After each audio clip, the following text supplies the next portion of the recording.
رسول اللہ صلی اللہ علیہ وآلہ وسلم نے فرمایا کہ ہر بالغ کے اوپر جمعہ کے دن غسل واجب ہے۔ صحیح بخاری حدیث نمبر 895۔ رسول اللہ صلی اللہ علیہ وآلہ وسلم نے جمعہ کے ذکر میں ایک دفعہ فرمایا کہ اس دن ایک ایسی گھڑی آتی ہے جس میں اگر کوئی مسلمان بندہ کھڑا نماز پڑھ رہا ہو اور کوئی چیز اللہ پاک سے مانگے تو اللہ پاک اسے وہ چیز ضرور دیتا ہے۔ ہاتھ کے اشارے سے آپ صلی اللہ علیہ وآلہ وسلم نے بتلایا کہ وہ سات بہت تھوڑی سی ہے۔ صحیح بخاری حدیث نمبر 935۔ رسول اللہ صلی اللہ علیہ وآلہ وسلم نے فرمایا، جب امام جمعہ کا خطبہ دے رہا ہو اور تو اپنے پاس بیٹھے ہوئے آدمی سے کہے کہ چپ رہے تو نے خود ایک لغو حرکت کی۔ صحیح بخاری حدیث نمبر 934۔ رسول اللہ صلی اللہ علیہ وآلہ وسلم نے فرمایا ہے کہ جمعہ کے دن اگرچہ جنابت نہ ہو لیکن غسل کرو اور اپنے سر دھویا کرو اور خوشبو لگایا کرو۔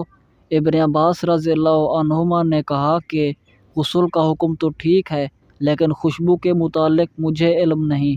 صحیح بخاری حدیث نمبر 884۔ نبی کریم صلی اللہ علیہ وآلہ وسلم نے فرمایا، جو شخص جمعہ کے دن غسل کرے اور خوب اچھی طرح سے پاکی حاصل کرے اور تیل استعمال کرے یا گھر میں جو خوشبو میسر ہو استعمال کرے، پھر نماز جمعہ کے لیے نکلے اور مسجد میں پہنچ کر دو آدمیوں کے درمیان نہ گھسے، پھر جتنی ہو سکے نفل نماز پڑھے اور جب امام خطبہ شروع کرے تو خاموش سنتا رہے تو اس کے اس جمعہ سے لے کر دوسرے جمعہ تک سارے گناہ معاف کر دیے جاتے ہیں۔ صحیح بخاری حدیث نمبر 883۔ رسول اللہ صلی اللہ علیہ وآلہ وسلم نے فرمایا کہ جمعہ کے دن ہر جوان پر غسل، مسواک اور خوشبو لگانا اگر میسر ہو ضروری ہے۔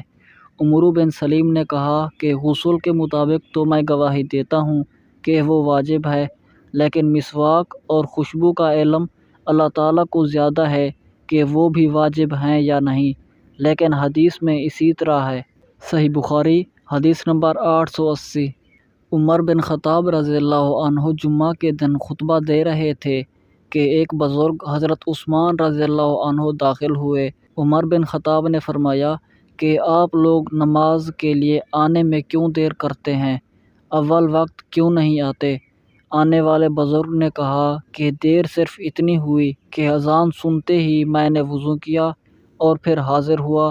آپ نے فرمایا کہ کیا آپ لوگوں کو نبی کریم صلی اللہ علیہ وآلہ وسلم سے یہ حدیث نہیں سنی کہ جب کوئی جمعہ کے لیے جائے تو غسل کر لینا چاہیے؟ صحیح بخاری حدیث نمبر 882۔